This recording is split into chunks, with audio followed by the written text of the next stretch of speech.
Good afternoon, dear colleagues, dear participants, and the Bridge International viewers. Our Bridge International group increasing our fields. So today we are deal on surgical andrology. As you all know, techniques of surgical management in andrology are changed a lot in the last decades. And today we will discuss this all new trends and concepts for treatment of erectile dysfunction, Peyronie's disease with our experts.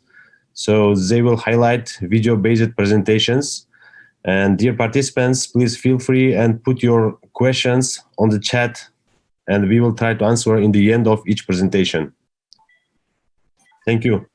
So today I will explain our first speaker. He is a well-known surgeon in this field, Vladimir Kojovic, Associate Professor of the Surgery and Urology, University of Belgrade, and Serbia Andrometric Academy, Belgrade. Today, he will talk and share his presentation on contemporary management of the Peyronie's disease. Dear Vladimir, you can share your screen and start your presentation. Thank you. First of all, I would like to thank you for inviting me, for giving me the opportunity to be the part of this wonderful group of doctors, of urologists, sharing knowledge, exchanging knowledge worldwide. Thank you one more time. I will proceed to my presentation. So first of all, I would like to emphasize that Peyronie's disease is psychosexual condition. It is psychosexual condition with penile deformity, possible plaque, and sexual dysfunction. It was described by French Dr. Peyronie, so that's why it is called Peyronie's disease or induratio penis plastica. So a peak incidence is between 5th and 6th decades.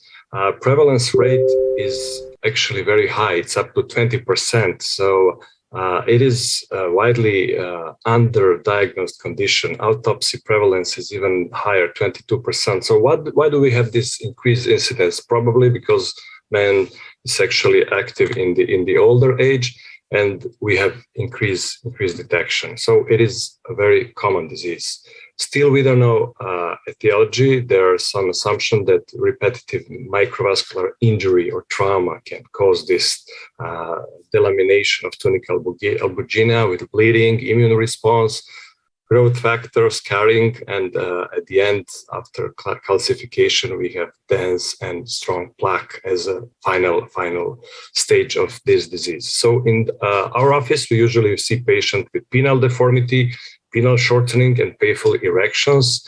Some of them have erectile dysfunction. There is difficulty or impossible intercourse, and we can feel hard mass on palpation.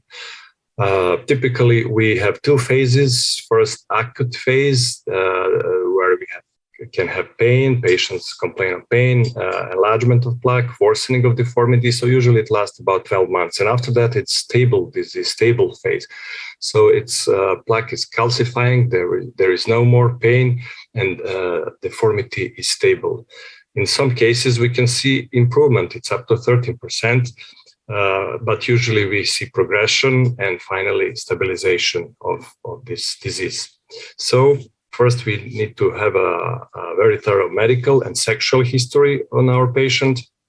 We need to perform physical exam to assess the plaque, stretch and rectal penile length, degree of the curvature. And of course, we need to perform intracavernous injection with PGE1, prostaglandin 1, to assess the degree of penile curvature, additional deformities, rigidity. So there are some complex cases with B-plane deformity, hinge deformity, corkscrew, hourglass deformity, etc. We can also perform ultrasound to define the size of plaque and to see flow parameters. MRI only in atypical clinical cases like this one here. There are several questionnaires. Standardized is International Index of Erectile Function, but it is not related to Peyronie's disease. And we have Peyronie's disease questionnaire, which is becoming popular, but still it's not so common in everyday clinical practice. We all know that there are some comorbidities with this disease. Typically, we have the Dupuytren contracture. Still, we don't know if there are some contribution of these comorbidities or risk factors to pathophysiology of this Peyronie's disease. We need to be careful to not misdiagnose this condition with congenital curvature, hypospadias, dorsal vein thrombosis, penile fracture, fibrosis of corporal body, sarcoma, or some metastatic infiltration. Here in this photo, you can see this is MRI of my patient who has some problem mimicking Peyronie's disease, but actually he has angiosarcoma of the corporal body. This is his specimen after surgery. So contemporary treatment can be conservative, non-surgical, and surgical. We tend to follow these guidelines, AUA guidelines, EAU guidelines, and guidelines of International Society of Sexual Medicine. It is very, very important to do preoperative counseling. Thorough preoperative counseling is very, very important. I could not emphasize more because these patients sometimes has, unrealistic expectations. Conservative treatments, you use it in early stage. The main goal of conservative treatment is to relieve symptoms, not to cure the disease. And we try to prevent progression. These are the modality: oral treatment, topical, intralesional, and other procedures. So for oral therapy, it is recommended 5 PDE inhibitors as tadalafil, to help prevent erectile dysfunction, and non-steroidal anti-inflammatory drugs to relieve pain. So this is the only 2 medications that are advised in this oral therapy modalities. All other treatment as vitamin E, colchicine, carnitine, potaba, tamoxifen, pentoxifillin are largely ineffective. That are the recommendation. Topical treatment, verapamil and iontophoresis is not recommended for the treatment because we don't have data about its efficacy. Extracorporeal shockwave treatment, it is good, but it only can relieve pain. It cannot correct the curvature or stop progression of the disease, but it can relieve pain. Fractional vacuum device we assume that it can correct curvature or give some length, but there are limited data on this modality.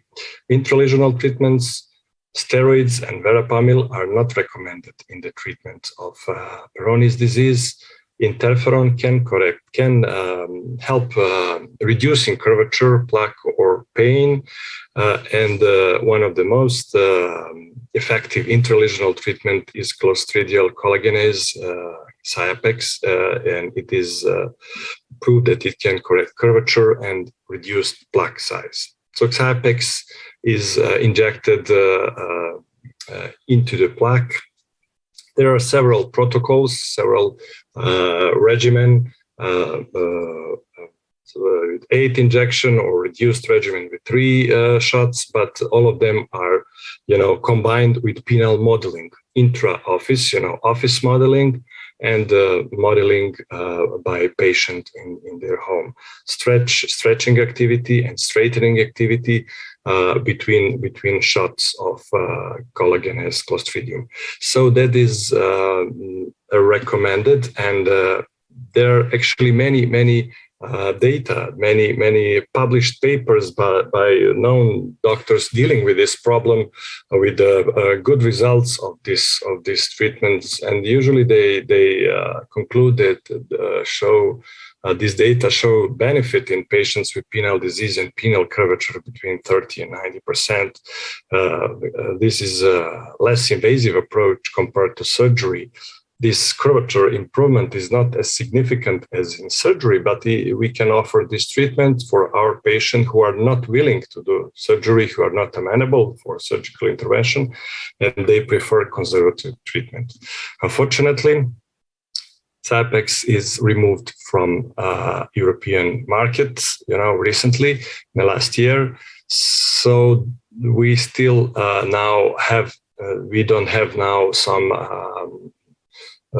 regimen, some protocol, some medication that we can, offer our patients for this intralesional treatment. We will see maybe in near future they will some some other pharmaceutical company maybe will offer some alternative to this Ciapex medication that we had. So for non-surgical treatments, as I said, do not offer vitamin E, Pataba, tamoxifen, etc. Only anti-inflammatory drugs and 5-FDG inhibitors. That's what I offer actually to my patient. Extracorporeal shockwave treatment only if they prefer this treatment to reduce pain. All other treatments are not recommended. Some traction device and vacuum device can help a little bit, during, especially in the early stage, because we are actually waiting for stable disease to realize if we will go do the surgery or not. Surgical treatment, as I said, we need to wait for a chronic phase of the disease and to have a stable deformity at least 3 months. Some also advised at least 6 months, but we tend to wait at least 3 months. There need to be stable deformity. There are 3 types of surgical procedure: penile shortening procedures, lengthening procedures, and penile implants. So this is simplified algorithm for surgical treatment of Peyronie's disease. First, we need to realize if the patient has or not erectile dysfunction. If there is erectile dysfunction, the only solution for the patient is penile implant. If there is no erectile dysfunction, we assess the degree of the curvature, concomitant deformities as hourglass deformity, complex curvature, corkscrew deformity, or if there is severe shortening of the penis. If all this is present, we need to do penile lengthening procedures. So this is graft surgery. If there is normal length, sufficient length of the penis and smaller degree of curvature, we can offer our patient penile shortening procedure. So that's plication. This is simplified plication procedures, as Nesbitt or Yahia. It's simple, it's fast, and there is less risk of erectile dysfunction. Contrary, we can have a penile shortening with this plication procedure. So these are candidate: mild curvature, preserved penile length, no erectile dysfunction, and no complex deformity. This is very well known Nesbitt plication procedure, or Yahia, published many years ago. And recently 16-dot procedure published by Dom Lu. It's also very popular. And this is one intraoperative photo of plication procedure. Second option is lengthening of the shorter side of the penis. So we use grafts. We can restore actually penile length, but it is challenging surgery, demanding surgery, and there is possibility of postoperative erectile dysfunction. There are many grafting materials published in papers. The most popular bovine pericardium. There were published papers with saphenous vein, tachocomb, buccal mucosa graft, and SIC, small intestine submucosa, porcine dermis. Generally, it's recommended to be natural graft, not synthetic graft. So this is one grafting procedure using bovine pericardium, lifting of the neurovascular bundle, grafting, and postoperative appearance. It's another one with some calcified plaque attached to the neurovascular bundle that need to be removed. Opening of the tunica and complex grafting procedure, and appearance immediately after grafting and reattachment of the neurovascular bundle. We also can use TahoSeal several times. There are some papers published on this material. It's not proper grafting material, but it is material that can close this wound in tunica albuginea. Postoperatively, we always advised our patient to use tadalafil, vacuum, and stretching device, and in that way we prevent shortening of the graft that can happen.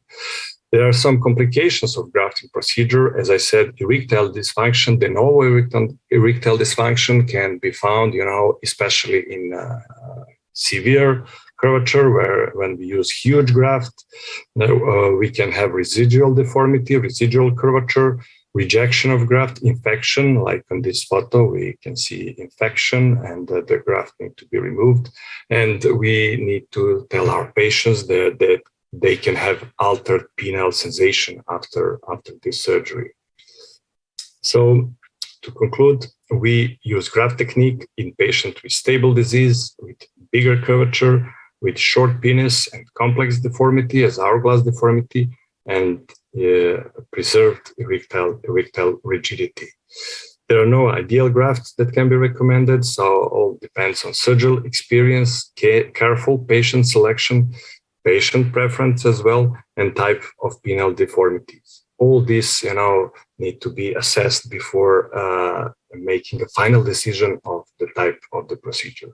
And finally, penile implants, penile prosthesis is used where we have penile Peyronie's disease combined with the erectile dysfunction. We have semi-rigid inflatable penile implant with several manufacturers on the market. So with this implant, we need to assess the residual curvature. We will correct the erectile deformity, but we need to assess, residual curvature. So we need to do penile modeling, plication, or grafting. So this is one of the procedure where we do a penile implant without grafting, but we made multiple incision of the tunica to release and to gain length and to straighten the penis. After surgery, we put an inflatable penile implant. This is one patient where we do penile modeling. As you can see, we use penoscrotal approach in this patient because there was mild curvature in postoperative photos, and malleable penile implants with penile modeling. There are some geometrical principles published by GDO. If you use graft, this is also some new methods for correction of the Peyronie's disease as sliding technique, modified sliding technique, or multiple slit technique. You need to be very careful because there are several published data about glans necrosis after this surgery. So this is combined clinical guidelines, and as I said, this is simplified guidelines about surgical treatment. I will not, repeat all this. So you have three actually options for surgery. You need to assess your patients. There are some new perspectives about correction of penile and disease as Peyronie's disease. It's also, of course, it's tissue engineering. There are some published data about human penile scaffold. So we are waiting for new horizons and new approaches in this treatment. So to conclude, this is psychosexual condition. We need to make thorough patient counseling to meet all patient expectations. There are no effective oral treatment. We can only deal with pain and erectile dysfunction. No effective topical treatment. Sapex was useful, as I said, but there are no more Sapex on the market. So only effective treatment is surgical treatment of penile deformity and erectile dysfunction. So we cannot cure this disease, but we can make full restoration of penile function. At the end, I would like to send all of you regards from Belgrade and our Andromedic Academy. Thank you one more time. Here's no questions on the chat because of the availability of your information, maybe. But I have one question. So we all know that connective tissue and autoimmune disorders. So some diseases like deep routine in orthopedics and like a scleroderma.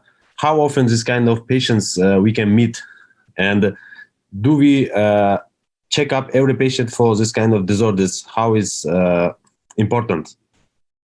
Well, thank you for the question. So we usually see about 1/3 of this patient having some, usually it's dipytria and contracture, So usually we ask them to show their hands, or they, complain immediately about having this problem.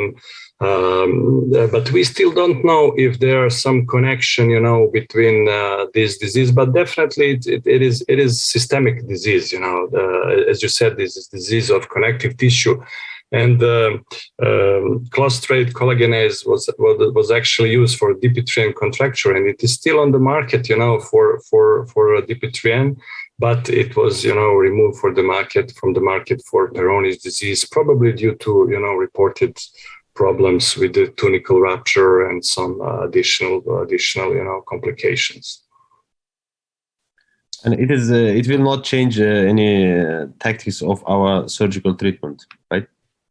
Yes, I don't think it will change, but it was a good option. Intralesional treatment was a good option for a patient with a mild disease, for a patient who are not willing to do the surgery or unfit for the surgery. So I tend to offer them this treatment, intralesional treatment, penile modeling, to help reduce penile curvature. We still don't know about placebo effect.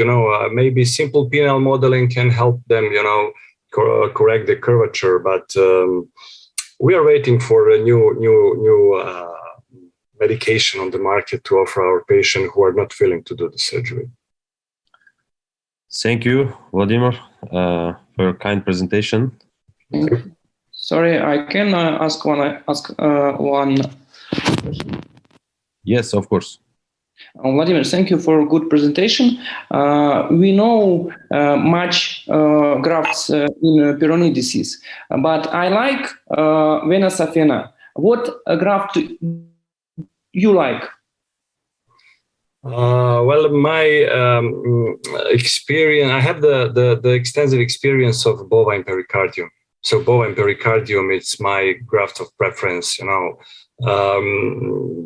You can discuss about, financial moment because it is, usually patient need to pay for this graft, but bovine pericardium and small intestine submucosa was also very, very, very good. It is a thinner, and but there are some reports that SIS can have a bigger rate of contracture after surgery. I actually don't use skin or vena saphena. I tend to use this bovine pericardium grafts. Several manufacturers on the market, and usually we have some of this on the stock.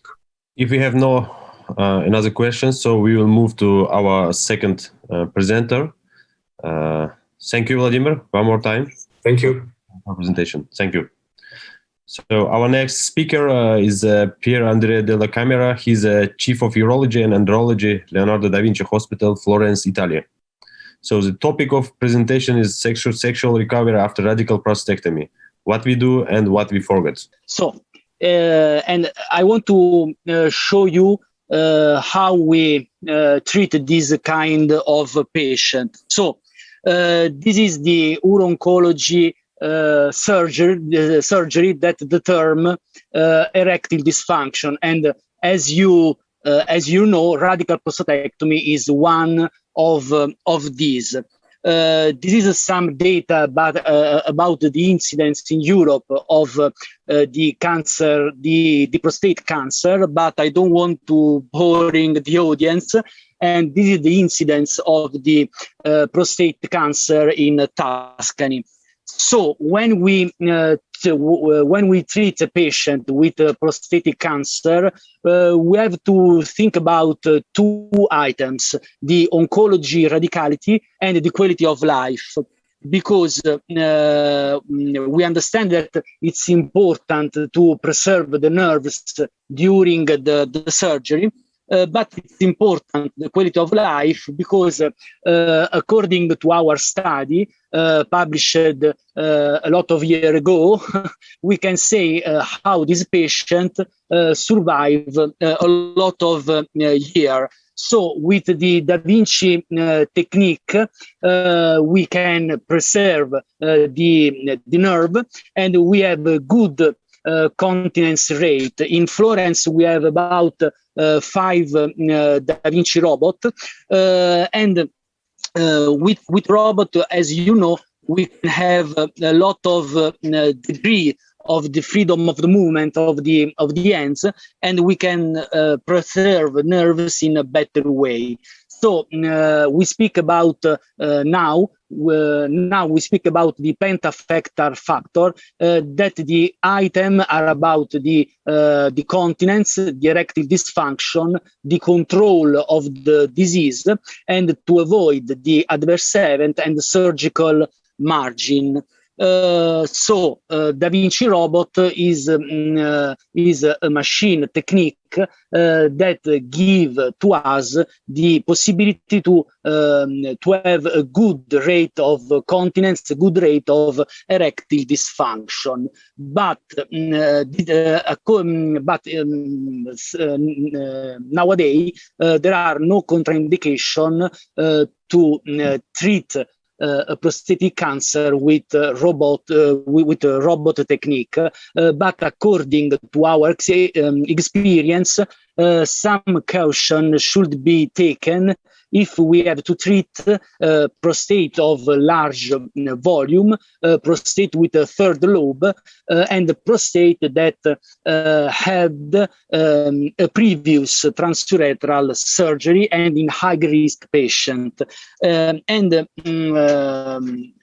According to new meta-analysis, it's not important the technique that you use, but it's important the experience of the surgery. So I am a robot surgeon, but this meta-analysis, according to our experience, it's a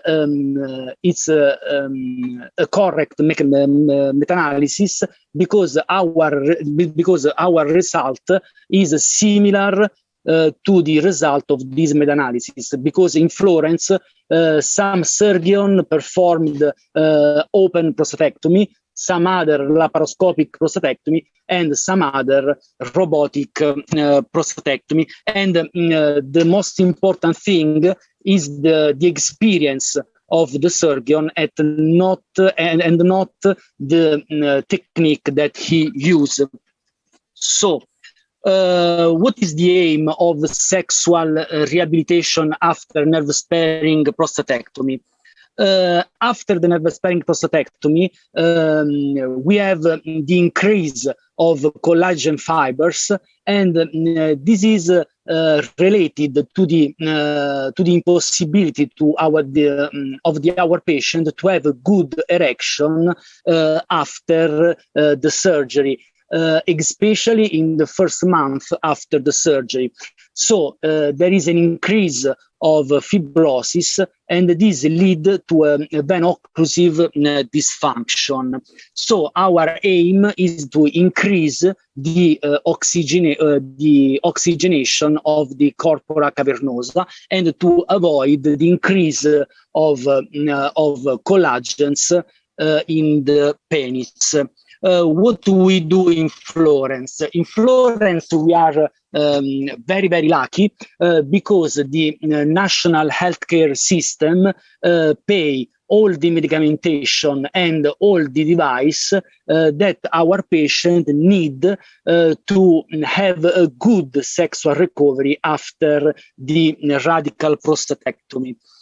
So this is one of the way to give the tablet to our patient. PDA5, according to our experience, is the base of the sexual recovery. But in Florence, we don't like on-demand way to give a tablet to our patient. This is other way to give this PDA5 to our patient. And this is the Montorsi way to give PDA5 with 5 milligrams a day, but in our experience, we have no good result with this way. Or Hartmut Post way to give PDA5 with 5 milligrams a day, and the Avanafil on demand. This could be an option in a patient that have some side effect with tadalafil at higher concentration. So in Florence, generally, we use a chronic way to give tablet to our patient, and we prefer tadalafil 2 or 3 times a week. According to our experience, 3 times a week that for you could be an over-treatment of the patient, but we have a little better result in our patient, and we start the administration of PDA5 when we remove the catheter after the surgery. We have no better result if we start the PDA5 before the surgery, like some other study published in literature. So this is one of study that I will show to you that speak about the usefulness of avanafil in a chronic therapy after nerve-sparing radical prostatectomy.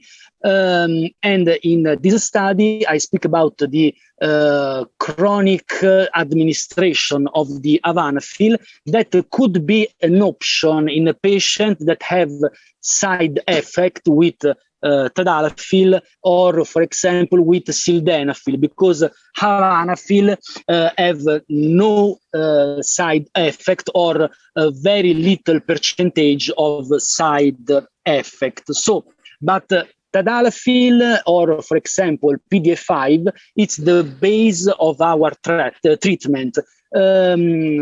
We have to advise our patient that PDA5 it's only a little part of his recovery of the sexual of the erection. So it's important to advise to our patient a corpora cavernosa gym. So why is important to advise our patient a corpora cavernosa gym?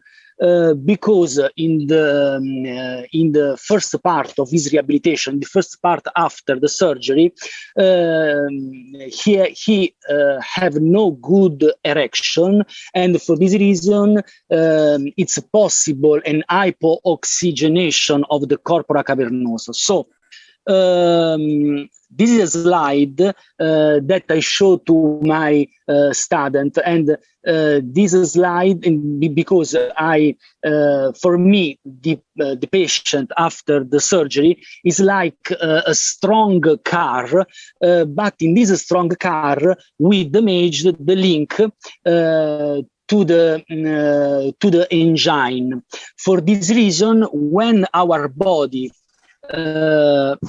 restored the link, our car now is a very old car, and for this reason patient have no good erection because he had no good erection from a lot of time. So vacuum device is the first device that I want to speak with you, because for me is very similar to the physiotherapy after an orthopedic surgery. You can use the vacuum device with the aspiration and to lead the patient to have a good erection, and sometimes patient have to reduce the pressure into the device, and he have to repeat this movement. And I speak of the physiharmonic way to give an erection to the patient. And we have to remember to our patient that vacuum device is an instrument that he can use if sexual recovery don't have good result. So there are a lot of experience of the use of vacuum device after radical prostatectomy from 1986, but sometimes we forgot to advise this device to our patient. And then in patients that have no good erection, even in nerve sparing, even if the patient performed nerve sparing radical prostatectomy, if this patient have no good erection, we advise the intracavernous injection of the alprostatil, because with this injection, patient could perform a stretching of his penis, and we can allow our patient to have a sexual intercourse. So this is an option that we have to remember, the possibility to add alprostatil cream with PDA5. Generally, alprostatil cream can give another hand to our patient to have a good erection. I want to show you this study in which we used alprostatil cream in radical prostatectomy patient. So in this study, we had a good result, but we have to advise our patient that alprostatil cream not ever have a good result. Sometimes alprostatil cream have a good result, but some other time alprostatil cream have no important result with classic penile burning in our patient. So this is a study that I showed some years ago in a congress in Italy when I speak about the shockwave therapy. So in this patient. These are patients that performed a radical prostatectomy, not a non-nerve sparing radical prostatectomy. These patients have no chance to have an erection with the PDA5 because we damage the nerve for the erection. This perform a radical prostatectomy. So in this patient, we perform shockwave therapy, and in this patient, we see that after 1 month, this patient reduced the dose of the alprostatil injection that they performed to have an erection. So shockwave therapy have a rule in the sexual recovery after prostatectomy. So testosterone, this is a very difficult argument to treat because some of us, some urologists studied a lot of years ago that the use of testosterone in hypogonadic men can lead to cancer tumor. But nowadays, we know that in hypogonadic men, testosterone don't lead to prostate cancer. But in radical prostatectomy, if you see the European guideline, you can see that that the use of testosterone have an important contraindication in metastatic prostatic cancer in a patient that have locally advanced prostate cancer. But if you see the European guideline, you can see that you have some caution to give testosterone in a patient that have a high risk cancer tumor, even if the patient performed a radical treatment locally, but you can give testosterone after radical prostatectomy if the patient have a low risk grade, a prostatic low risk grade, and if the patient performed a radical surgery. So in Florence, this is another study that support, as I say to you, and generally in Florence,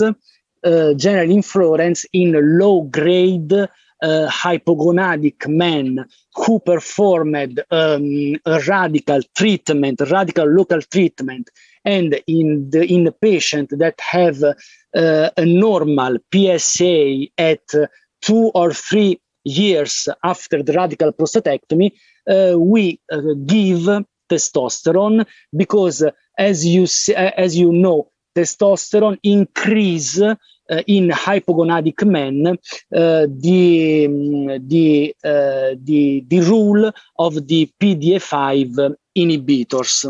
So this is a sentence of an important architect, Ludwig Mies van der Rohe, that say less is more.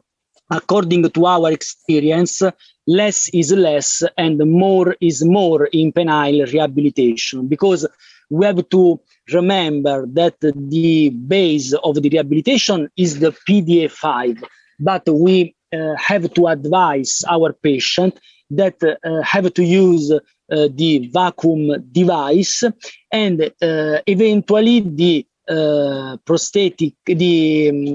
penile injection of the alprostadil or alprostadil cream, and with some caution we can give in hypogonadic men testosterone. And as we say in Italy, the cherry on the cake is the shockwave therapy that in some patient can give a little hand to increase the erection.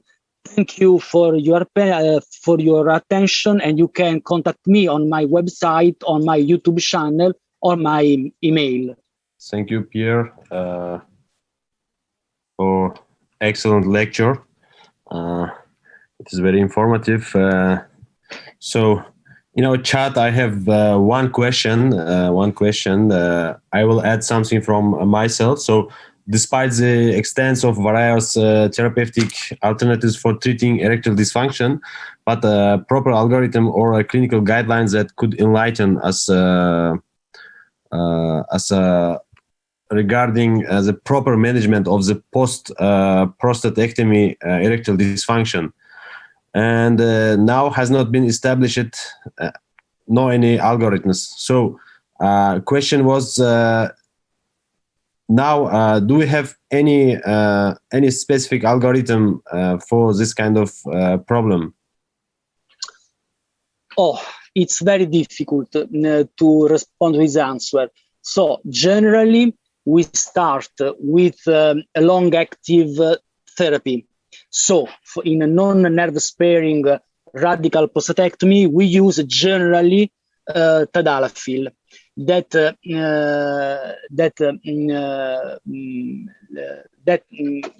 if the patient have some adverse events from tadalafil, so we shift this patient to sildenafil or avanafil. Avanafil have a very little percentage of side effect, but avanafil doesn't work like tadalafil and sildenafil. And we prefer tadalafil because with tadalafil, a patient don't have the link between administration of tablet and sexual intercourse. So this is important for the psychological effect of the medicamentation. So if I follow the European guideline, I have to give to my patient tadalafil 2 times a week.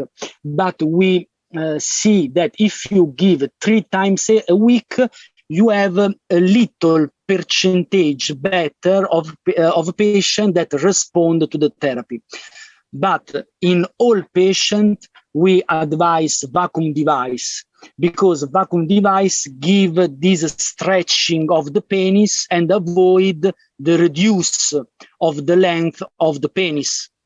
So if this patient after 2 months, 3 months, or 4 months have no sexual intercourse, we can advise to our patient we can add to our patient alprostadil injection or alprostadil cream, because with this medication, patient could have a sexual intercourse, and the patient do a stretching of the penis. And if the patient is compliant, we perform shockwave therapy, but shockwave therapy have a no very, very good importance in this rehabilitation. If a patient have a good motivation, is a patient that want to follow us and want to perform all technique, we can add shockwave therapy. But the base are PDA5, better if you use tadalafil, and vacuum device. After, you can add some other, for example, alprostadil injection, alprostadil cream, or shockwave therapy, if patient have no sexual intercourse after 2 or 3 months after the surgery. And some patient after, for example, 1 year and 1 year and a half, stopped alprostadil injection or alprostadil cream, because you can remember to our patient that sexual rehabilitation can take 1 or 2 years, is very, very, very, very long. According to our experience, you can see the most percentage of the rehabilitation after 1 year and 1 year and a half. After 1 year and 1 year and a half, it's difficult that the patient increase his erection, but we have to wait. We advise penile prosthesis after 2 years or 3 years, because we try all. If a patient have no good erection after 1 year and a half, we use shockwave therapy, alprostadil injection, all. If this patient have no good erection after 2 years, we advise penile prosthesis. Okay. Thank you for your answer. Thank you to you. Thank you to you. Enjoy your vacation, and it was very nice to hear you and very nice presentation. Thank you. Thank you to you. Dear participants, I will explain our next speaker. He's Dr. Gautam Banga. He's from Delhi. He's a reconstructive and urologist and andrologist. So today he will explain his experience on the intraoperative and postoperative complications and management of penile prosthesis. So Dr. Banga, it's your time. Thank you for the introduction, and a very good afternoon from Delhi, India. I know we all are going through a bad phase of COVID. I would always prefer a physical meet than a webinar, but this is a time, so we have to go with this. Okay, so the topic I'm catering today is the penile prosthesis, difficult situation and complication. So we all are doing penile prosthesis on our daily practice, and most of the time the situation is very easy. The dilatation is easy. The penis is straight. We can easily place the implant and get out of the OT with a big smile on our face and a smile on the face of the patient after a few days. But my teacher used to teach me that you have to be very careful with the organ which are single in the body. Most of the organs are to number hand, leg, kidneys. So even if something goes wrong with one, we can manage the things with the other one. But the single organ, whether it's heart, brain, or penis, we have to be very, very careful. So difficult situation can be encountered before surgery. It can come during surgery, and post-surgery complications are always there with any kind of surgery. But yes, with penile processes, we have to be very careful, because if we lose the penis, there is no alternative. We cannot get it back. So what are the situations which we can encounter before surgery? The patient comes to us with erectile dysfunction. We treat them with medical management, not responding, Doppler done, vasculogenic, neurogenic. We plan for the prosthesis. And just before we have scheduled the things for the OR, we find the patient's having infection. So infection is a totally no-no thing. If we find there is a local infection from the site where we want to do the procedure, we should definitely postpone the procedure. Second condition is when we encounter a buried penis, that the penis is totally entrapped, whether in the fat or in the scar. So can we combine both the surgeries?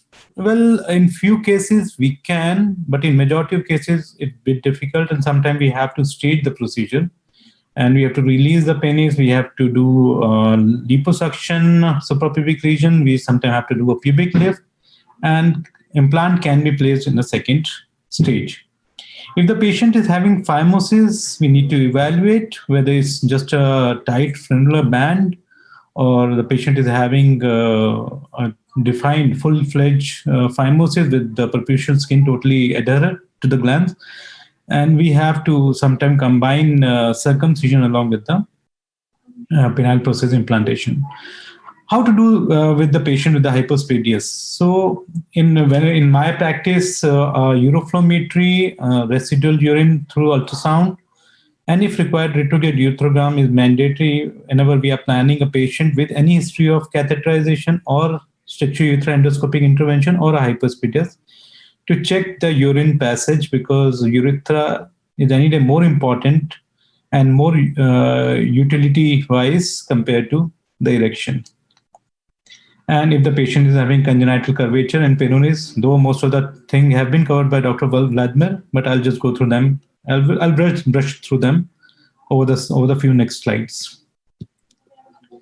So we should know which all implants are available in the hospital as well as in the country, because not all implants are available everywhere. Few countries have some implants available, the other are not there. So in India, when it comes to inflatable implant, we are getting Boston Scientific, which is the AMS series, and Coloplast off and on is available. So we cannot totally rely on Coloplast. And if it comes to inflatable, we always put AMS series. Semi-rigid implant, we have one indigenous Indian implant by name of Sharp Prosthesis. Then we have Coloplast Genesis, and we have Boston Scientific Tectra now. Few other are in the market, gradually making a space, like Regicon, implant from Zephyr and Tube. But still, the availability is very less, and so we are not very much preferring them. So we should know what size of implants are available, which one is for corporal fibrosis, which one we can place to increase the length.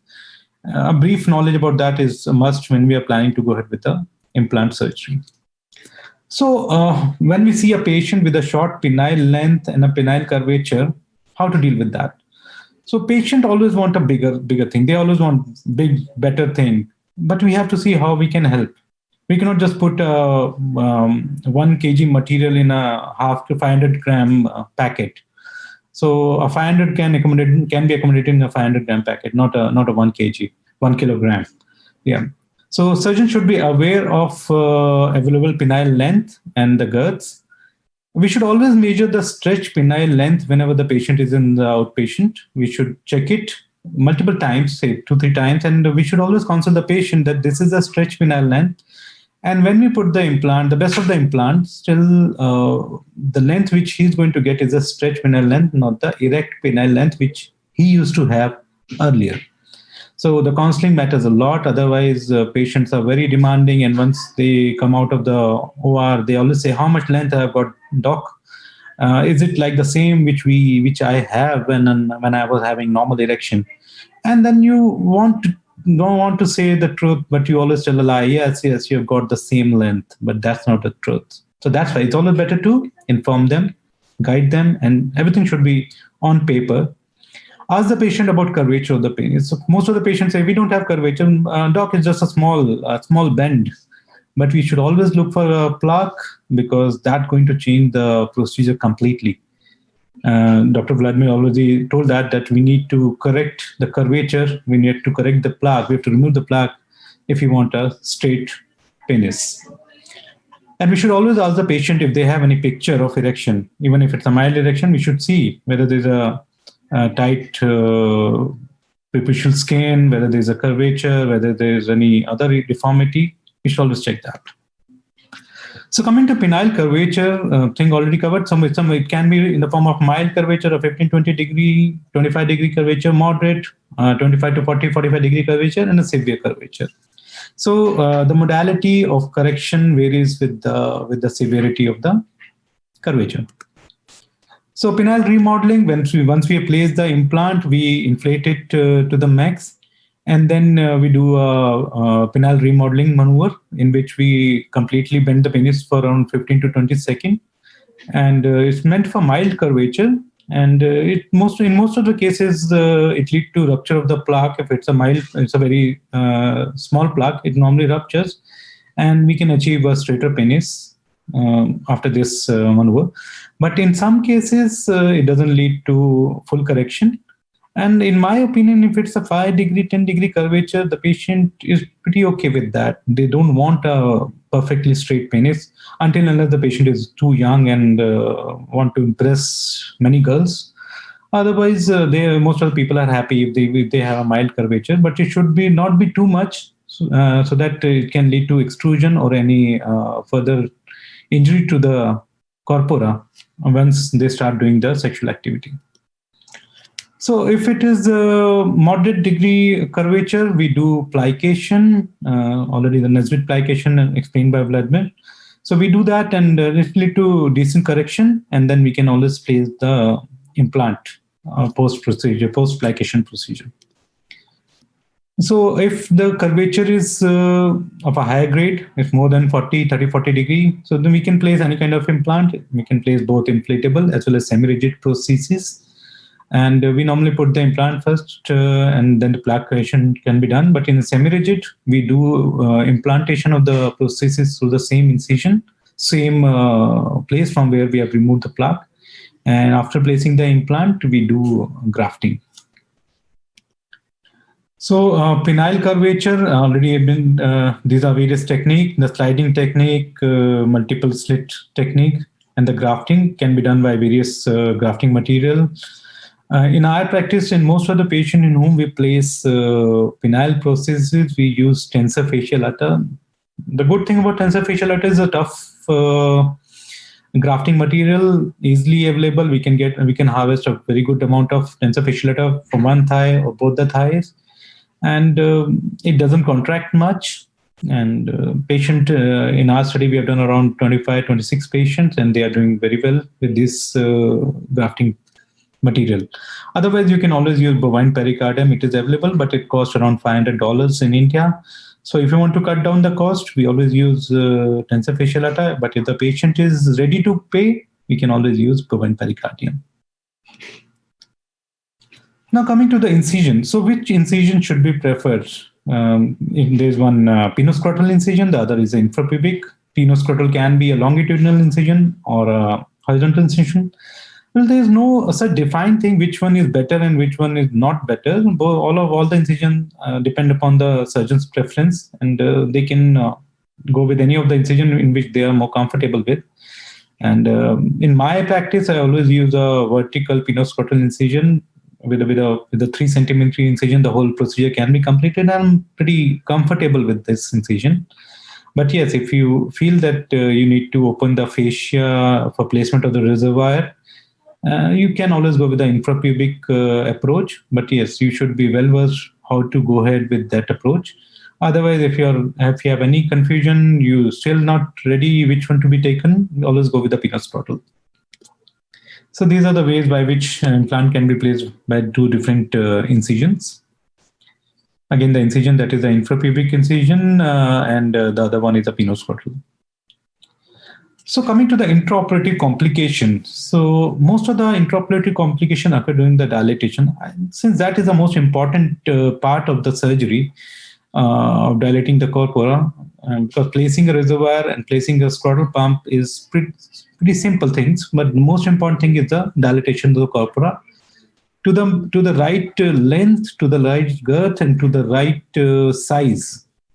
Is very important, and we have to be very careful when we are doing the dilatation, because if it goes wrong, in most of the cases we have to stop the procedure, and difficult to go in for surgery again in such patients if the perforation is very big or there is a urethral injury, because since we have done the dilatation or partial dilatation, now the injury has taken place, and if we will not complete the procedure, the chances of fibrosis during the second stage will be very, very high. So the different problem can happen. So we should know where to place the corporotomy. It should not be too lateral. It should not be too close to the urethral margin. So what are the problems we can face when we are dilating the corporal space while before placing the cylinders? So difficult dilatation can be due to corporal fibrosis. We can encounter a distal perforation, distal to the dilatation site, or a proximal perforation towards the crura, and a urethral perforation. So these are three ways by which we can encounter perforation while doing the corporal dilatation. So what are the patient factors which can lead to these kind of problems? So if the patient is diabetic, patient has taken intracameral injection for the erectile dysfunction for a long time, patient having Peyronie's disease or have been injected with verapamil or cholinesterase or some other steroids, and these kind of patient can have a lot of fibrosis, because when we try to inject into a plaque, 50% of drug goes into the corpora, because we cannot be so correct in injecting into the plaque. Or if the patient is having history of prolonged ischemic priapism, nowadays our threshold for going for implantation has come down a lot. We put implant as early as possible in a ischemic priapism. We don't wait for 15, 20 or 30 days. If a patient comes to us with a priapism even of 4 or 5 days, and a shunt have been attempted and still the patient is not able to have a detumescence, we always go ahead with the implantation in such patients. Any prior prosthesis infection, which I've already mentioned, that if we stop it in the first stage and plan the patient for the second stage, the chances of difficult dilatation is high in the second stage. Or the patient is having any history of trauma. I've seen many patients with PFUIs, pelvic fractures, after the urethral injury have been treated, and most of these patients have vasculogenic kind of erectile dysfunction. And when I have gone inside, I face a lot of problem in dilating these patients, because most of these patients have fibrosis because of no vascularity, and most of them, and in many patients, I placed a small caliber implant in these to provide them a good erection. So how we can manage these kind of patients whom having a lot of fibrosis? So we have to strategically decide where exactly to place the corporotomies. A single corporotomy sometimes is not sufficient for dilatation, and we have to do multiple corporotomies. We have to move from one to the second to the third, and slowly and gradually we have to make space for the cylinders or the implants. We should always have these dilators, that Euromix or Mobile dilators, which are meant, which have we have to use in an oscillating or a drilling kind of method, and you can create space in the corpora. We don't have that because the set is costly. It's not available. So we are trying to procure one set of that, but no, still date we don't have, and we have to rely on other methods by which we can make space in corpora for the cylinders. So we use scissors in most of the cases. We use a long scissor. We try to go all the way up to the distal corpora and the proximal corpora, we open it up and try to make space for the cylinders. In few cases, I have used otis euthrotome. If we find that the fibrosis is very dense, we can use otis euthrotome, but we have to be very careful that we should not be opening the blade towards the urethra. Otherwise, we can land up in a very devastating condition. Counter incision already been mentioned that we can make multiple corpotomies, and dilatation can be finished with that. So corporal counter incision, multiple incision with minimal scar tissue excision, that is in the case when the scar tissue is less and we can easily make a space. But if the scar tissue is almost occupying the whole corporal body, we have to open the corporal body, we have to do like an excavation of the corpora, wide excision, like a core, we have to remove a core of fibrous tissue from the corporal bed. And sometimes once we place the cylinder, we are not able to close the corpora, and we have to use various graft. It can be a dermal graft, it can be tensor fasciolata, which we use. And if it's a short defect, we can use buccal mucosa also. But the tensor fasciolata give us a good length of graft, and we can cover it with that. So this is the technique which we use, scissor and otis euthrotome. These are the various dilators which are meant for corporal fiber dilatation of the corpora when there's corporal fibrosis. And this is the way it works. These are the multiple corporotomies which have been done, moving from one to another to third, and to make some space for the cylinders. And in most of the cases, we are able to place a small caliber, like the CXR or a narrow base cylinders in these kind of patients. Now coming to the second problem or a complication which can happen is the distal perforation. So once we started dilating the corpora, and we find that once we measure it, there's a discrepancy in the measurement, or when we are dilating, there's a sudden loss of resistance during dilatation, or a penile edema appears during distal corporal irrigation, or there's a migration of the distal cylindrical tip to more proximal shaft. So these are the indicators that the dilatation has gone wrong somewhere, and it's time we should check it. So we have to put dilator on both the sides and see whether the one dilator is going out and the other dilator is normal. And we can always repair. If the distal perforation takes place, we don't have to terminate the procedure.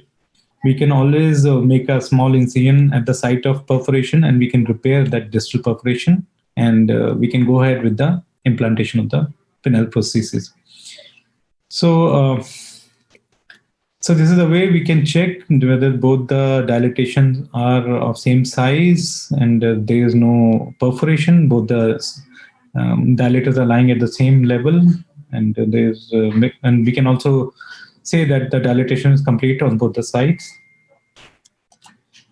Second is the urethral injury or perforation. So when we are dilating and the dilatation angle is more towards the medial side, and sometimes what can happen is that the dilator, if you're using a small caliber dilator, it can straight away come out of the meatus, or a blood start coming out at the meatus.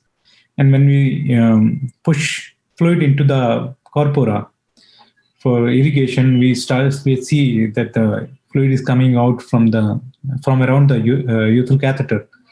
So these are the very clear signs that some urethral injury has taken place.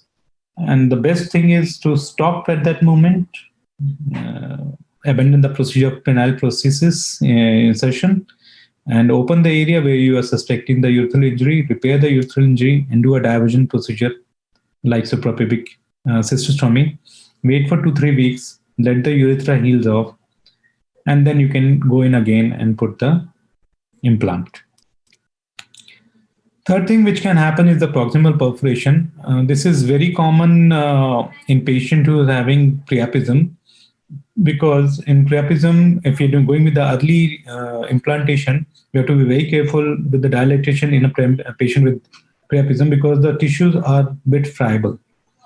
So we have to be very careful while dilating. We have to use slow dilatation, and it should be a very gradual rotating dilatation, then straightforward pushing the dilator through the corpora. Second scenario in which this kind of perforation can take place is in the patient who have been operated for pelvic fracture urethral injury, and they have done crural separation as a part of the progressive perineal urethroplasty, and they have done a crural separation.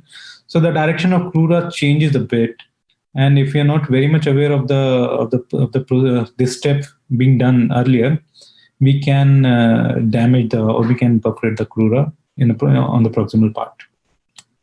So if there is a perforation perforation has taken place in the proximal part, we can always use a mesh, whichever mesh is available with you. Even a small hernia mesh simple hernia mesh can serve the purpose. So you can just make a sort of a cap for the lower part, and you can put it there. And you can, with the help of a Prolene or non-resorbable suture, you can just fix it with the corpora. So all these things have already been enumerated, that most of the time the perforation take place in the initial step of dilatations. And if perforation take place, you just put one dilator on the other side and start dilatation on the other side. Once you complete the dilatation on the normal side, you can put a bigger dilator on that side and then start doing the dilatation for the side which according to you have a perforation. Okay, so in some cases, crossover can take place. Like you started dilating the right corpora, according to you have completed the procedure, and then once you place the implant on the left side, you're not able to place the cylinder or the implant on the right side. So in those cases, we have to be careful. We have to see whether there's any crossover taken place. Most of the time, crossovers doesn't need any kind of repair, and by placing dilators on one side, we can place a cylinder on the other side. But if you feel that the defect is more, you can just make a small opening at the side and can repair the septum. So this is the way a crossover can present. Now, when we are planning to put the reservoir, that is most of the time, in my case, I use a penoscrotal incision. So the positioning of the reservoir is more of a blind procedure. Or you can use a nasal speculum, make a space, and then you can place the reservoir. So problem which we can face while putting the reservoir is that we try to open the fascia, but the fascia is not getting open. Or when we have opened the fascia, we are suddenly into the bladder, or we have injured the wall of the bladder when we are using a long artery to make the space. Vascular injury, though very rare, but can happen. And peritoneal perforation and opening. Well, I have encountered a one bowel injury while placing the reservoir for the sphincter. The patient was having previous pelvic surgery, radical cystectomy, and with a new bladder. And I tried to make the space, and all I can see was the green colored fluid coming out from the wound, and I was in a fix what to do. So I abandoned the procedure and made a control fistula there, and it healed over a period of time. So post-operatively, the complication, if we placed a 100 ml reservoir for the longer penis with 18 or 21 or 24 centimeter length cylinders, patient can have a venous compression syndrome. It's with a small pelvic cavity, herniation of the reservoir, or inguinal herniation of the intra-abdominal content. So this is through an infrapubic approach, and this is an easier approach when you're putting the reservoir because everything is in front. But when we are doing through the penoscrotal incision, it's more like a finger dissection and more of a blind procedure. But in most of the cases, you can manage through penoscrotal incision.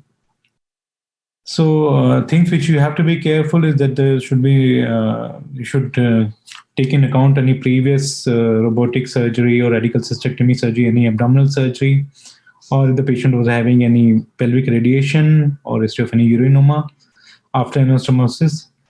So what you can think or you can do is that you can put ectopic, you can use ectopic position for reservoir placement, that is between the transverse abdominis muscle and the transversus fascia. And in the rarest case, you can always place it above the muscle also, just below the subcutaneous tissue. The third aspect of implantation is making a scrotal pouch. The most easiest part of the thing, but yes, most of the hematomas starts from the scrotal Darter's pouch formation. So we have to be very careful that there should be proper hemostasis. The pouch which you create the skin should not be too thin over that area, or should not be too thick. If it's too thick, it will be very difficult for the patient to feel the pump, to feel the deactivation button. And if it is too thin, there's always a chance of skin necrosis and scrotal pump extrusion. So once we have placed the cylinder, we should fill the reservoir and we should check the cylinders. That is meant to check for the length as well as proper dilatation, or you can say dilatation of the corpora. If we find any curvature, we can do remodeling. And if we feel that one corpora is erect, the other is not, we should always rule out crossover of the cylinders. And remodeling can be done at this stage. And we should always cycle the cylinders 2 or 3 times before closing the circuit. So this kind of problem can happen, that you have placed everything and you started the inflation deflation and the pump collapse. So this happened when there is air inside the system and you close the thing and the air got stuck in the valve and you're not able to deflate it. Sometimes when we are overzealous, we think we can finish off the thing fast. You have to remember that penile implant is a delicate thing. It's not like a metallic implant which orthopedicians use, and that's why the orthopedicians have those biceps and triceps, because they have to drill those implants. But we have to be very careful. These are delicate things, and it bear a lot of cost. This thing happened when we try to push the lower end of the implant in a not very much dilated area, and we use an inserter to push it, and eventually it led to damage to the tubing, and we have to go for another implant in this case. So post-op management, once we place the implant, we use a compression bandage for 48 hours to prevent hematoma. We use a scrotal support. And some people use mummy style dressing, but we don't use that. We just put a creep bandage compression bandage around the penis, and we keep the implant inflated for 24 to 48 hours. And after 48 hours, we deflate it to 25%. And then after a week time, we totally deflate it and start the cycling of the implant. So what all post-op complication can happen? Infection, it's a very vast topic. I'm not going to touch that. It can be discussed in another presentation, because that leads a lot of protocols, and whether to keep the implant, whether to remove the implant, can we salvage the implant or no? So all we can discuss in the next presentation. Other thing which can happen is erosion into the urethra. If there is an injury which has taken place during the dilatation, but the mucosa is intact, sometime when the patient start doing the cycling of the implant, and with the pressure of the implant, the erosion takes place and implants come out of the urethra. And it can also be because of the misdirected implant placement. Erosion of the scrotal pump, I already told you, if we make the scrotal pouch, subdarter's pouch, very thin, and after usage, after certain time, patient can have thinning of the skin, and this pump can extrude from there. Concord deformity, S-shaped deformity are badly placed cylinders or miscalculation while measuring the corporal space. Malfunctioning of the implant, well, as I showed you, one thing in which the air was there in the system and in the circuit, and that can happen. But in most of the cases, though these people say that the implant runs for 10, 12 years, but I've seen most of the patients start developing some kind of malfunctioning by 6 to 7 years of implantation. So this is a Concord deformity in which a short size cylinders have been placed undersized and leading to drooping of the glans downward. So floppy glans syndrome is one thing which can happen, where a patient can present, in which the cylinders are perfectly placed, but the glans is soft and moves from side to side. So most the theory which has been proposed for this is that the cylinders are not big enough to compress the veins, and so the glans turgidity or the glans tumescence doesn't take place, and so the glans is very floppy, and doesn't support, doesn't sit properly over the cylinders. So whether to teach the person to pull the skin downward while doing the sexual activity, or you can go ahead with the upsizing of the cylinders. But bit of tricky situation if the patient is comfortable, or if you can do a small plication of the glands to the cylinder, to the corpora, that can also serve the purpose. Flail penis, again, because of the badly placed cylinders, undersized or severely undersized, the whole of the distal penis can be bent, can be moved. And so these kind of patients have very much difficulty while doing the sexual activity. Dorsal deflection, so kind of a reverse ST. So in these cases, we have to remove the implant, or we can do plication and try to salvage the implant. So this way we can prevent any impending perforation. If we find that the corpora is getting thinned out, either we can do a double breasting of the corporal tissue, or we can put a dermal graft or a mucosal graft, or even a mesh can serve the purpose. Again, one of the most common problem we see patient coming to us is the oversized implant. There are many young urologists who want to give a bigger size penis. In India, it has again become a very war of words. They keep on telling the patient that if your penis stretch penile length is 12 centimeter, I'll give you a penis of 15 centimeter. How? This is the results of that you try to put in a bigger implant because you want to replicate erectile penile length. But you have to understand that you can keep the penis in an erect state for 24 hours, 7 days a week, 365 days a year. Not possible. Eventually, it leads to a lot of pain to the patient, extrusion, erosion, and breakage of the implant. So this is the result of that when you place a oversized implant, and eventually after a certain time you lead to breakage because the bend is there, and the patient comes for a removal or an implantation. This is a picture showing a badly placed scrotal pump. The skin is very thin, and so almost at the verge of extrusion, and you can see that the skin is getting necrosed. One of the more rare complication that the tubing erode through the skin. So yes, size does matter. We always want to give the best penile size to our patient going for penile prosthesis. We can always upsize the implant after, like, once we have implanted, we can go for upsize in the next stage.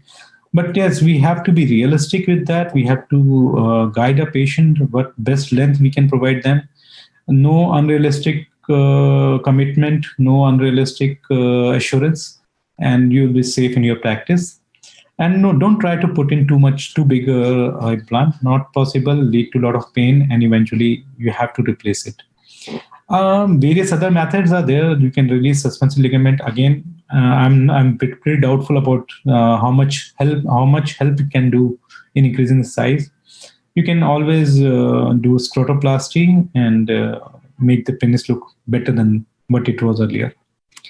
So again, penile prosthesis is one of the simplest surgery a urologist can do. If it is a good penile length, easy corporal dilatation, 45 minutes to 1 hour, you are done with the surgery. But yes, if the complication occurs, you should know when to stop and how to manage those complications. That's the most important thing. So take home message from this presentation is that it's a game changer surgery, but yes, we have to be careful, and time should never be the criteria that I can do surgery in 45 minutes or 1 hour. It should be a clean surgery, it should be a safe surgery, and it should give or deliver very good results. So yes, penile implant can bring in a lot of satisfaction, and you can be the reason for that. Thank you. Very demonstrative presentation, and scientific, and very knowledgeable, very good knowledge from your PPT. Thank you for your time. We will move for our next presenter. He's a well-known in Russia professor, Pavel Kozlasov, professor, Department of Urology and Andrology, and head of Urology and Andrology Center, State Research Center. named after Burnazyan Federal Medical Biological Agency, Moscow, Russia. So the topic of his presentation is extraperitoneoscopic revascularization of penis with antegrade connection of the inferior epigastric artery to the deep dorsal vein. So Pavel, you can start share your screen. Thank you, my friend Azimjon. Hello, everybody. Dear colleagues, in my presentation, extraperitoneoscopic revascularization of the penis with antegrade connection of the inferior epigastric artery to the deep dorsal vein, I want to tell about the approaching of my team to these surgeries. Considering the time we live, we should note the work by Sanson and co-authors. They say 80% sustained COVID, not in the sense of sexual function to a very degree. Endothelial dysfunction, psychology distress, violation of pulmonary hemodynamic, all it contribution potential start erectile dysfunction. Besides, COVID can aggravate cardinal vessels disease that also increase the risk of development erectile dysfunction. A bit about epidemiology. In 2020 in Russia, from 1225 examined, in the age from 20 to 75, symptoms erectile dysfunction was found in 1101 examined. 10.1% had not symptoms erectile dysfunction. 71.3% had light symptoms erectile dysfunction. 6.6% had medium symptoms erectile dysfunction. 12% had distinct symptoms erectile dysfunction. From 1225 examined, 115 finished the sexual activity as for 68.6% etiology was erectile dysfunction. A bit about history. The first surgery was Václav Michal in 1973. He connecting of the inferior epigastric artery to the cavernosum body.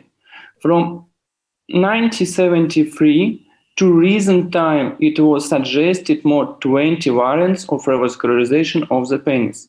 The method of Professor Kovalyov was suggested, who suggested the forming artery-venosus anastomosis age to age between epigastric artery and the main stalk of the deep dorsal vein, more proximal of perforans vessel, with ligation of the proximal venosus edge, combining with the partial venous resection. According to Lanier-Mankada, in the speech on the Congress Russian Association Urology 2017, efficiency of the revascularization of the penis made for medical grounds is 85% during the first 3 years of observation to 75.5% during the 5 years of the observation. What is important confirmation of necessity, the enhancement as the medical grounds for such suggested as the techniques of the implementation, the surgeries. On this slide, there are recommendations of colleagues from Belarus with use two-phase approach. The first phase is recovery of iliac arteries if there is reducing of diameter. If there is not, it calls the revascularization promptly. Our algorithm of the criterion of including doctor's appointment, get-urine anamnesis, get-urine working, social, family anamnesis, filling particular inventories, laboratory researches, hormone profile, biochemical analysis of blood, instrumental researches, pharmacodoplerometry, KT cavernosography and angiography, ultrasonic scanning of penis. The criterion of including age from 80 to 40 years, Erectile dysfunction more than 1 year, arterial or arteriovenous type without a blood down through crus. The erectile dysfunction without somatic pathology, sugar diabetes, arterial hypertension, erectile dysfunction without fibrosis of the cavernosus. As Rone de Palma said, for the best result from common number of candidates for the revascularization of the penis can be chosen only 2 persons. We worked as the method of extraperitoneoscopic revascularization of the penis with antegrade connection of the inferior epigastric artery to the deep dorsal vein. The main advantages of the method: small invasion, minimal cosmetic defect, short time of rehabilitation. Using the method of antegrade connection of the inferior epigastric artery to the deep dorsal vein keeps natural sanguinary stream, what reducing change of thrombosis, the anastomosis. Dear colleagues, I want to present the... A longitudinal section on the penis gives access to the deep dorsal vein. We see the dissection of the fascia of the buck and access to the deep dorsal vein.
After mobilization, clips are superimposed on the distal end of the lower epigastric artery, and according to the standard procedure, the artery intersects between the clips.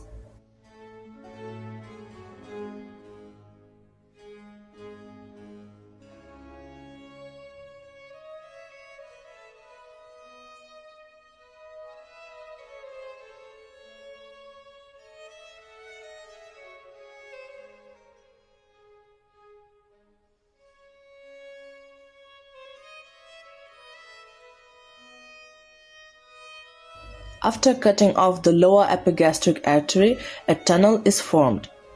The lower epigastric artery is captured and discharged into the wound.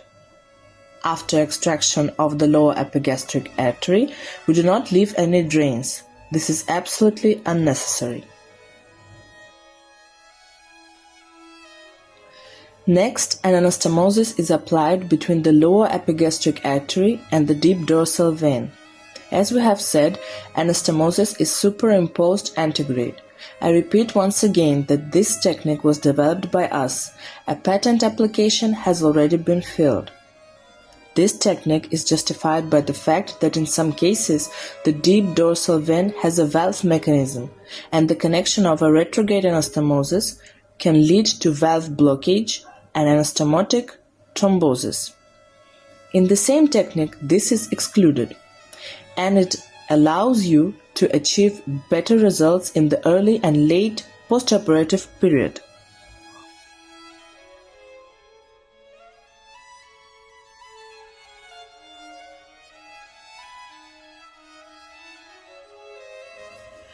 The anastomosis is superimposed with monofilament filament 80 under optical magnification. The anastomosis is superimposed with interrupted sutures. The advantages of this technique can also be attributed to the fact that the length of the secreted deep dorsal vein is longer than with the classical technique. It often happens that the length of the lower epigastric artery is relatively short, and this caused technical difficulties in the application of the anastomosis, and the resulting is tension. With this technique, a deep dorsal vein unfolds, thereby reducing tension when anastomosis is applied.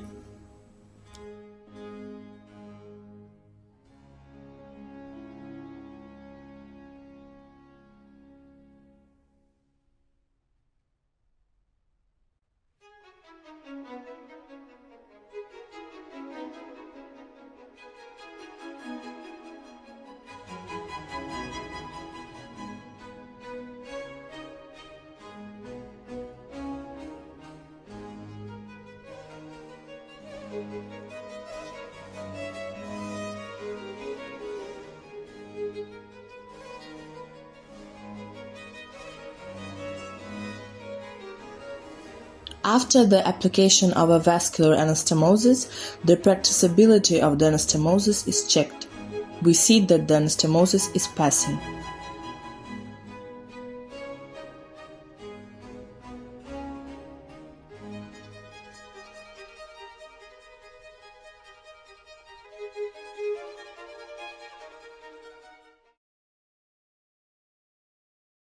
And we got following results. From 2018 to 2021, we had 32% who got retroperitoneoscopic revascularization of the penis with antegrade connection. Time of the surgery was 18.5 minutes. 19 patients had spontaneous and adequate erection at the first day. 11 patients had spontaneous and adequate erection at 2-4 days after the surgery. During phase of observation, it noted 2 cases of non-efficiency of the retroperitoneoscopic revascularization of the penis with antegrade connection. In the both cases, it is the blood down true cross. And so our conclusions. For the right choice of the method, the surgery, correction, and getting maximum effect is the learning the pathogenetic causes led to erectile dysfunction. The revascularization of the penis is an efficiency method of the treatment the vessel erectile dysfunction.